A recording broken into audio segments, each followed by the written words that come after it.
వెట్రివేల మురుగనెక్కి అరోహర.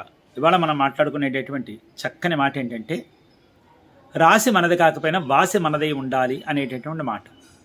రాశి అంటే అన్నం, వాసి అంటే నెత్తి మీద నీడ.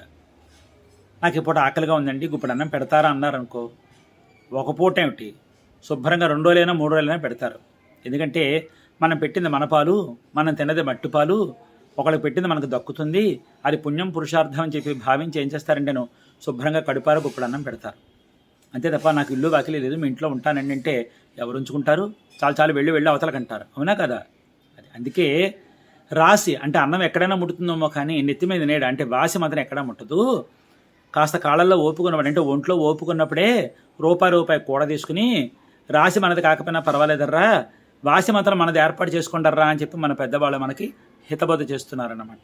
అందుకే ఈరోజు రేపు స్థలాలు కొనాలంటే చాలా ధరబరల పిరంగా ఉన్నాయి, అర్థమవుతుంది. అందుకే ఓపుకున్న వాళ్ళు ఓపుకున్నట్టు, ఓపిక లేని వాళ్ళు ఓపిక లేనట్టు కొనేసుకోండి. చిన్న ముక్క అయినా పర్వాలా, అదో ఒక 20 గజాల ముక్క నుంచి మీ ఇష్టం. 20 గజాల ముక్క బొత్తిగా ఇవేం చేసుకుంటామని అంటారు, తప్పే ఉంది ఇందులోని. 20 గజాల ముక్క అంటే నష్టమే ఉంది ఇందులోని. అక్కడ ఒంటిలు వేసుకుంటాం, ఇక్కడ గది వేసుకుంటాం, అక్కడ వండుకుంటాం, ఇక్కడ తింటాం, పడుకుంటాం.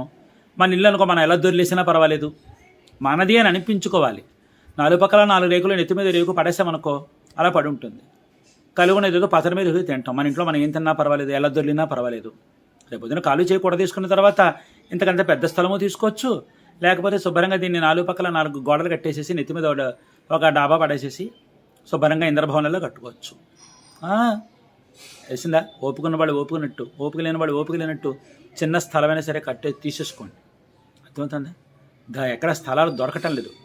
ఒకవేళ చిన్నగా మొక్కలున్నా చాలా పిరంగా ఉన్నాయి ధరబరలు, తట్టుకోలేకపోతున్నాం. అందుకే మనదే అని అనిపించుకోండి నాన్న, తెలిసిందా? మనదే అని అనిపించుకోండి. అది చిన్న మొక్క పెద్ద మొక్క అనేది ఏం ఆలోచించొద్దు. చిన్నదో పెద్దదో మనదే అని అనిపించుకుని ఆ స్థలం మన మన మన పరం చేసేసుకోండి. ఏమ్మా తర్వాత రేపొద్దున ఖాళీ చేయకూడదని భగవంతుడు అనుగ్రహించి ఇంకో రూపాయి ఇచ్చాడు అనుకో, పెద్దలు కొనుక్కుందాలని నష్టమే ఉంది. తీసేసుకోండి. ఏమా చిన్న స్థలం తీసేసుకొని శుభ్రంగా 4 పక్కల 4 రేకులు వేసి నెత్తి మీద రేకు పడేసేసి కలిగినది ఏదో వండుకుని కాలక్షేపం చేసేసేయండి. ఏనన్నా అలా చేసేసుకోండి. ఇంకా ఆలోచించారంటే డబ్బులు వృధా అయిపోతాయి, అక్కడ స్థలాల ధరవరలు కూడా పెరిగిపోతాయి. అందుకే దీపం ఉండగలి చక్క పెట్టుకోవాలి. చక్కగా రూపాయి డబ్బులు ఉన్నప్పుడు ఇంత డబ్బులు పోగు చేసి పెద్ద స్థలం తీసుకుందాం అనుకునేవి హరించిపోతాయి, దీని కాళ్ళు వచ్చేస్తాయి, పులుసులో కలిసిపోతాయి మొక్కలన్నీ, డబ్బులన్నీ. అలా వద్దు, ఉన్నప్పుడు ఉన్నట్టుగా కొనేసేసుకోండి. ఏమ్మా చిల్లర పెంకుల్లో ఖర్చు అయిపోతే డబ్బులు లేకపోతాను. ఎందుకు చెబుతున్నాను వినిపించుకోండి, అనుభవంతో చెబుతున్నాను. అది శుభ్రంగాను డబ్బులు పోగు చేసేసుకుని చిన్న స్థలం తీసేసుకుని ఏమిటి కానిచ్చేసేయండి.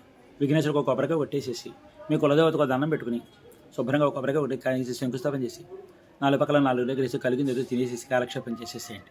ఏమ్మా అర్థమవుతుందిగా విషయం? అది అలా చూసుకోండి. మళ్ళీ మరొక మంచి అంశంతో కలుస్తాను. అంతవరకు సెలవు. మరి సర్వే జన సుఖినో భవంతు, సమస్త సన్మంగళాని భవంతు, సర్వం శ్రీ సుబ్రహ్మణ్యేశ్వరార్పణమస్తు. శుభం భూయాత్. ఉంటాను నాన్న మరి.